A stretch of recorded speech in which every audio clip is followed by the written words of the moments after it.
Hi there, we are now at the final video describing the clairs. And this video is all about two little known clairsenses, which are clair essence and clair gustance. So the clair essence and clair gustance are never primary clairs. It would be rare, I think, for anyone to have these as their primary clairs, because they are more complementary. They will help you to define a message, to get more detail about a message, or to give you some information that the angels couldn't give you any other way. So this means that the angels are speaking to you through scent and taste. They are giving you messages through clair essence, which is scent. You'll smell something that has no known origin in the space that you're in at that time. Or taste, you're tasting something without actually having anything put in your mouth. It's really powerful when this does happen, which is why I wanted to talk about it. And you may have already had an experience of this. I'd love to hear about it in the Facebook group if you have. So it's a heightened aspect of clairsentience, which is clear feeling, clear sensing. It's another way that the angels are using your physical body to get a message through to you. It's not everyone can do this. Not everyone has this gift. And if let's just say you have a smell of cigarette smoke in your house, and maybe you live alone, or you know that no one in the house smokes, but you go to every room just to make sure the windows are closed and it's not someone standing out on the street smoking. But everybody else in the house might not be able to smell that smoke. And it doesn't mean that what you're getting isn't valid. In fact, it makes it more valid, because you're picking up on something with your heightened sensitivity, your heightened awareness that they can't pick up on. Just like if you could see an angel standing in the corner of the room, not everyone else in the room will be able to see it.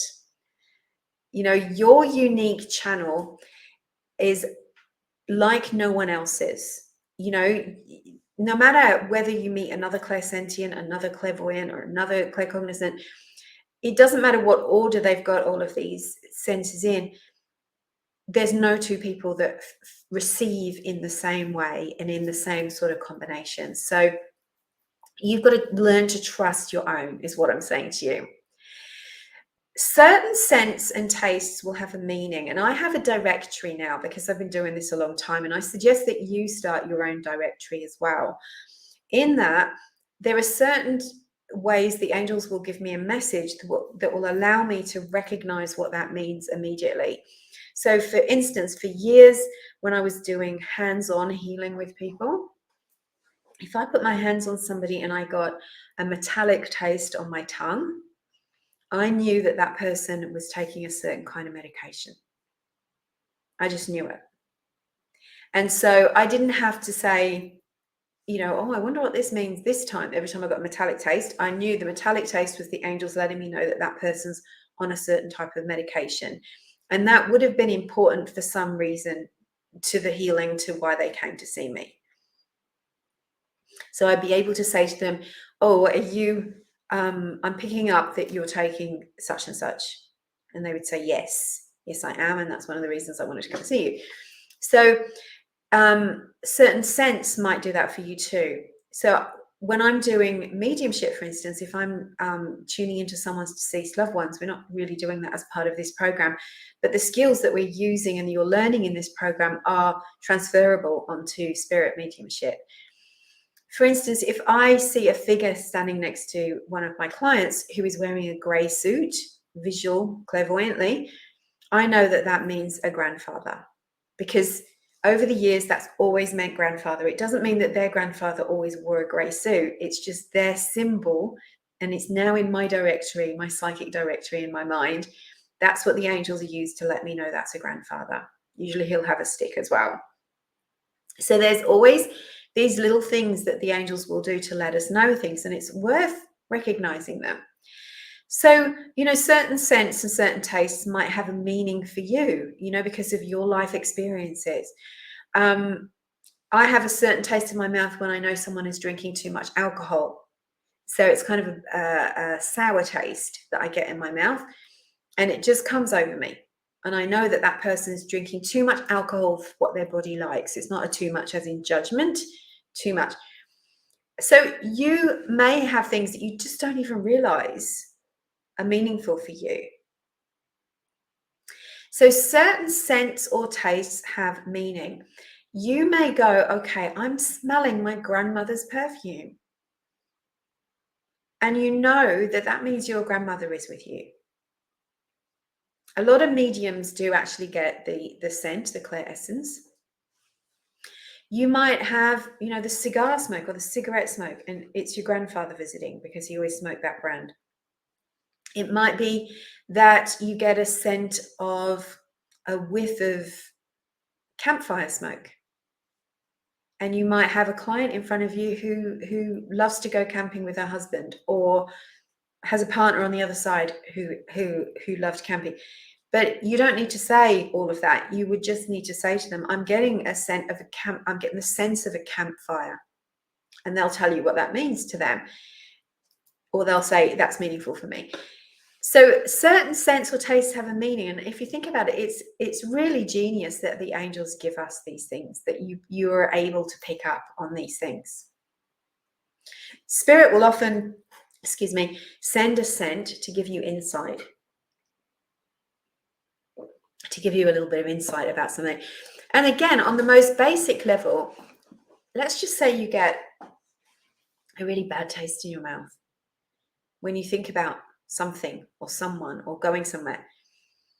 Maybe that's your angels letting you know that that's not going to be a good idea for you. You could take it literally. It's a bad taste in my mouth. This is giving me a bad taste in my mouth when I think about this. So trusting is really important for this. So, as I said before, you may detect colognes, perfumes, cigar smoke, cigarette smoke, or a familiar scent of a deceased loved one. That's probably the most common way that Clair essence is used, is that you get a scent. One of my teachers, who I also like to call a friend, recently lost a pet, and he woke up one morning and he could smell the pet, and he knew that was his sign. And I love that story so much. Angels will often let you know they're around you through scent. They often radiate the scent of roses. That pure rose scent, that beautiful, because it's the energy of the heart, isn't it? Rose oil is all about the heart. Roses are about the heart. Sometimes they'll leave you petals too. The angels will leave you rose petals. Jasmine is another, or gardenia is another angel-related scent, or sandalwood.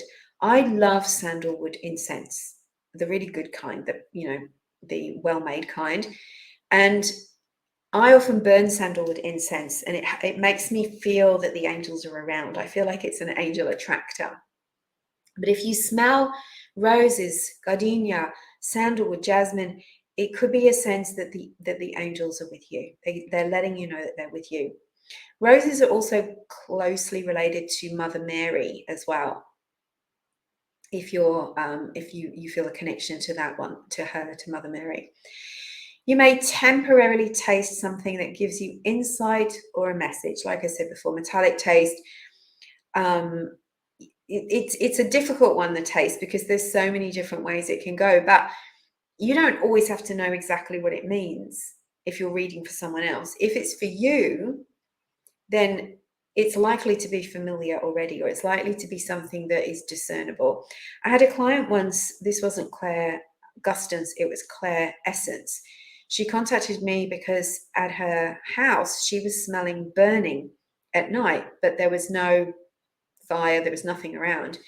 And she actually had a visiting spirit who had been a fireman. And when we actually had a session together, we were able to communicate with him and find out what he wanted, and then let him go to the light.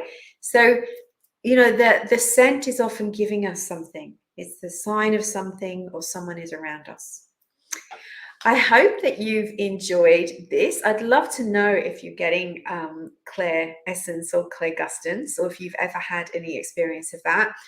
Look, it is there's not many blocks for this, but I think it's just like the other blocks, that we tend to think everyone can smell it, or we think we're imagining it. It's like, am I imagining this?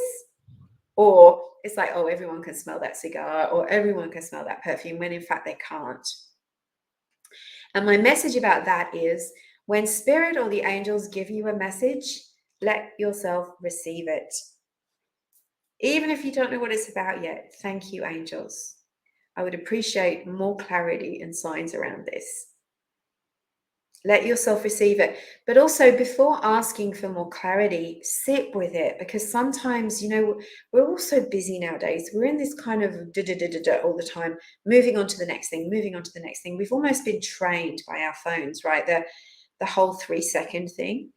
You know, advertisers now are told you've got to grab people within 3 seconds, otherwise they move on. We've become goldfish officially. So we can't do that with our psychic senses, because that's not who we are really, you know, at a soul level. It's not who we are at a human level. We have to be patient. We have to be open. And do you know the saying, infinite patience creates immediate results? Infinite patience creates immediate results. The minute you let go of trying to rush, the minute you surrender and you're patient, is when you get the answer. It's when it's able to come, because you're not putting a wall of resistance, fear, impatience out there. You let all that go, the message can drop in. And we have to go past the surface. Psychic ability is not like an app. You can't just go bloop, bloop, bloop. Okay, switched on now, I'm sorted. You have to respect it. You have to honor it. You have to work it and practice it. And you have to treat it like a precious gift, which is what it is. So in upcoming videos, we're going to talk about opening your third eye. We're going to give you a practice for opening your third eye. We are going to discuss the chakras, the psychic centers. When your psychics, I don't know if you can see the screen ahead of you if you're watching this, there's a beautiful artwork of chakras with angel wings. And you see the chakras all in alignment like that, illuminated, the same size, radiating energy, and clean and clear. They become your antenna. When you think about the top chakra, the crown chakra is all about spirit, your energetic gateway between your physical and your spiritual. And your base chakra is all about your material world, your physical, being grounded, home, abundance, body, health. It's all the base chakra. We're both. We're spirit and we're physical. So we have this beautiful antenna going up our spine that allows us, when it is clean and clear and connected, to connect with the angels and use all of these beautiful clairsenses that we've been given. And I can't wait to show you how to do all of that and to use those energy centers and these senses to connect in with the angelic realm. I'll see you in the next video. Angel blessings.